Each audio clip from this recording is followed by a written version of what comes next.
तो आतंकवाद के खिलाफ जंग में भारत से मुंह की खाने के बाद पाकिस्तान के प्रधानमंत्री शहबाज शरीफ अब प्रधानमंत्री मोदी की नकल करने की कोशिश कर रहे हैं। देखिए, लगातार नकल करने की कोशिश तब भी की गई थी जब तीनों सेना के प्रमुख यानी डीजीएमओ की तरफ से भारत में प्रेस कॉन्फ्रेंस हो रहा था, तो पाकिस्तान में भी कुछ इसी तरह की नकल की गई थी। अब कल जब प्रधानमंत्री आदमपुर एयरबेस पहुंचे नरेंद्र मोदी, तो उसके बाद आज देखिए शहबाज शरीफ भी ये दिखाने की कोशिश कर रहे हैं कि सब कुछ ठीक है। प्रधानमंत्री मोदी की नकल करने की कोशिश उन्होंने की है। कल वो सियालकोट स्थित पसरूर छावनी पहुंचे और वहां पर सैन्य अधिकारी और सैनिकों से बातचीत की। ये वही सैन्य अड्डा है जिसे भारत ने ध्वस्त कर दिया था। शहबाज के दौरे के समय जारी तस्वीरों में एयरबेस के किसी भी हिस्से को नहीं दिखाया गया है। इस मौके पर शहबाज ने अपनी बचकानी हरकत से बाज नहीं आए और एक टैंक पर खड़े होकर भारत के खिलाफ जमकर जहर उगला। लेकिन जिस जगह से वो बोल रहे थे वो क्षतिग्रस्त हवाई क्षेत्र से बहुत दूर था। भले ही वो टैंक पर चढ़कर बोल रहे थे, लेकिन उनके चेहरे पर टेंशन साफ दिखाई दे रही थी। तो देखिए, कल तो प्रधानमंत्री नरेंद्र मोदी जब पहुंचे तो उनके पीछे फाइटर प्लेन भी दिखाई दे रहा था, क्योंकि ये वही आदमपुर था जहां पर पाकिस्तान की तरफ से कहा गया था कि उसके रनवे को क्षतिग्रस्त कर दिया गया है, एयरबेस क्षतिग्रस्त कर दिया गया। लेकिन फिर भी प्रधानमंत्री के पीछे फाइटर प्लेन दिखाई दे रहा था, लेकिन यहां पर शहबाज टैंक पर खड़े होकर भारत के खिलाफ जहर उगलते दिखाई दिए।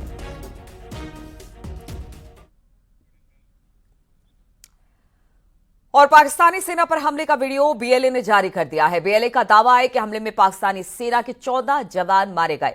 9 मई को पाकिस्तान की सेना के काफिले पर बीएलए ने हमला किया था। पाकिस्तान ने मारे गए सैनिकों की संख्या छिपाई थी, लेकिन अब बीएलए ने यानी बलूच आर्मी ने एक वीडियो जारी किया है और बलूच आर्मी ने कहा है कि किस तरह से उसने पाकिस्तान के 14 जवान मार दिए। 9 मई को यह घटना हुई थी। पाकिस्तान की सेना के काफिले पर बीएलए ने हमला किया था। पाकिस्तान ने तब अपने कितने सैनिक मारे गए इसे छिपाया था, उस संख्या को छिपाया था। लेकिन अब बीएलए ने यह वीडियो जारी कर कहा कि हां, हमने उनके 14 सैनिकों को मार गिराया था।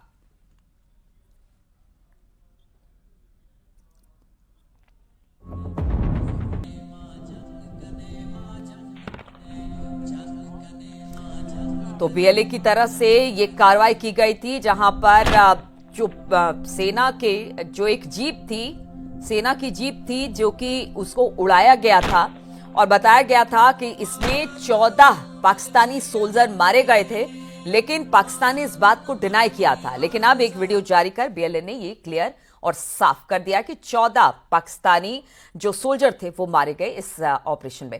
अब बात ऑपरेशन सिंदूर की करें तो शानदार सफलता के बाद देश भर में अब तिरंगा यात्रा निकाली जा रही है। रामनगरी अयोध्या में भी बीजेपी ने तिरंगा यात्रा निकाली और ये तिरंगा यात्रा सेना के जवानों के हौसला अफजाई के लिए निकाली गई।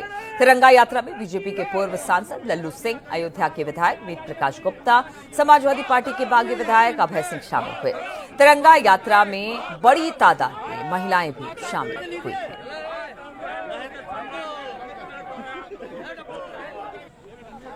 हमारे देश के सैनिकों ने माननीय मोदी जी के नेतृत्व में आतंकवादियों के अड्डों को नष्ट करने का काम किया है, क्योंकि हमारे देश की यह सोच है कि जिन लोगों ने अपराध किया उन्हीं अपराधियों को समाप्त किया जाए, आतंकवादियों को समाप्त किया जाए, किसी भी निरपराध नागरिक की हत्या न हो। इसलिए आतंकवादी अड्डों को हमारे वीर सैनिकों ने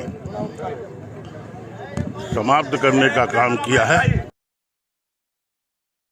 ऑपरेशन सिंदूर की ऐतिहासिक सफलता के बाद पूरा देश प्रफुल्लित है, हर्षित है और अपनी सेनाओं के लिए, तीनों सेनाओं के लिए ईश्वर से प्रार्थना करता है कि और अधिक शक्ति मिले और सेनाएं पूरे पराक्रम के साथ काम करें, जिस तरह से हमारी सेना ने काम करके पाकिस्तान को उसकी नापाक हरकतों का मुंहतोड़ जवाब दिया है। पूरे देश में आम जनमानस खुशी है, प्रफुल्लित है, हर्षित है, जिसके कारण हम सब लोगों ने तिरंगा यात्रा निकाली है। क्या संदेश देना? तिरंगा यात्रा का संदेश यही है कि पाकिस्तान को उसकी आतंकी घटनाओं का समय समय पर जवाब। अयोध्या की सड़कों पर भारतीय सेना के समर्थन में तिरंगा यात्रा निकली है। सिविल लाइन के गांधी पार्क से सैकड़ों की संख्या में बीजेपी के वरिष्ठ नेता, जिसमें नगर विधायक है, पूर्व सांसद हैं और इसके साथ ही समाजवादी पार्टी के बागी विधायक अभय सिंह भी शामिल हैं। और ये तिरंगा यात्रा भारतीय सेना के समर्थन में सड़क पर निकल चुकी है, जो चौक तक जाएगी। और इस दरमियान लगातार भारतीय सेना के समर्थन में, भारत के समर्थन में नारे लगाए जा रहे हैं। सैकड़ों की संख्या में लोग शामिल हैं, हाथों में तिरंगा है और यह तिरंगा यात्रा गांधी पार्क से निकलकर चौक तक के लिए रवाना हो चुकी है। कैमरा पर्सन सर्वेश के साथ निमिष गोस्वामी, न्यूज़ 18 अयोध्या।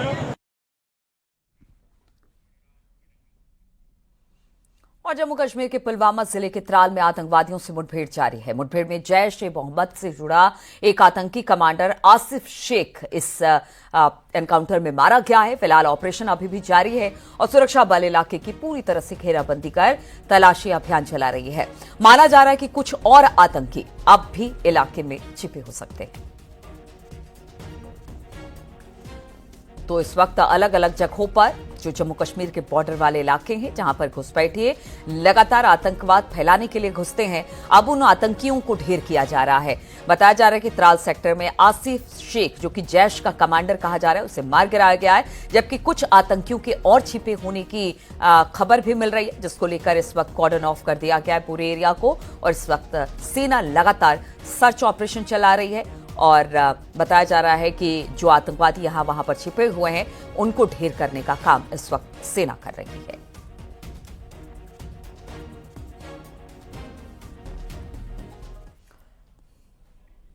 और अब बात उत्तर प्रदेश की करें तो प्रदेश में भी जगह जगह पर पुलिस बदमाशों पर कहर बनकर टूटी है। नोएडा, आगरा, झांसी, बदायूं, फिरोजाबाद, जौनपुर में एनकाउंटर हुआ है। नोएडा में थाना 24 पुलिस और बदमाश के बीच मुठभेड़ हुई है, जिसमें एक बदमाश गोली लगने से घायल हो गया। वहीं पुलिस ने उसे गिरफ्तार कर लिया। उधर आगरा की बात की जाए तो यहां पर भी मुठभेड़ में बदमाश के पैर में गोली लगी। बदमाश साहिल ट्रैफिक पुलिस पर हमला करने के बाद फरार चल रहा था। उसे इलाज के लिए एसएन मेडिकल कॉलेज में भर्ती करा दिया गया है।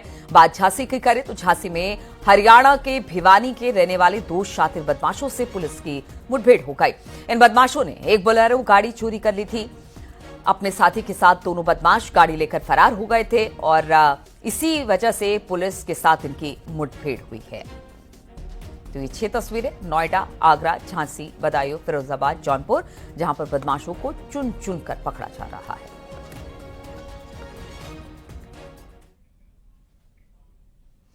और अब बात लखनऊ के पास हुए हादसे की करते हैं तो लखनऊ में भीषण सड़क हादसा हुआ। लखनऊ अयोध्या नेशनल हाईवे पर डंपर और कंटेनर में जोरदार भिड़ंत हो गई। सड़क क्रॉस करते हुए मोरंग लदे डंपर पर पीछे से मोरंग से लदा कंटेनर टकरा गया। टक्कर के बाद कंटेनर के केबिन में आग लग गई। कंटेनर के ड्राइवर की जिंदा जलकर मौत हो गई, जबकि हेल्पर का अस्पताल में इलाज चल रहा है। हादसा चिन्हट थाना क्षेत्र के सेमरा गांव मोड़ के पास का बताया जा रहा है।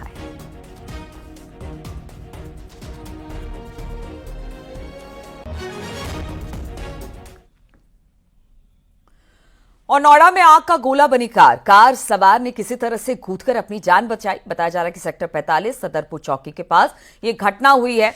मौके पर जैसे ही कार में आग लगी, दमकल विभाग को सूचना दी गई। दमकल विभाग की गाड़ियां मौके पर पहुंची और फिर आग पर काबू पाया गया, लेकिन तब तक कार पूरी तरह से जलकर राख हो चुकी थी। घटना में किसी के जनहानि होने की सूचना नहीं है।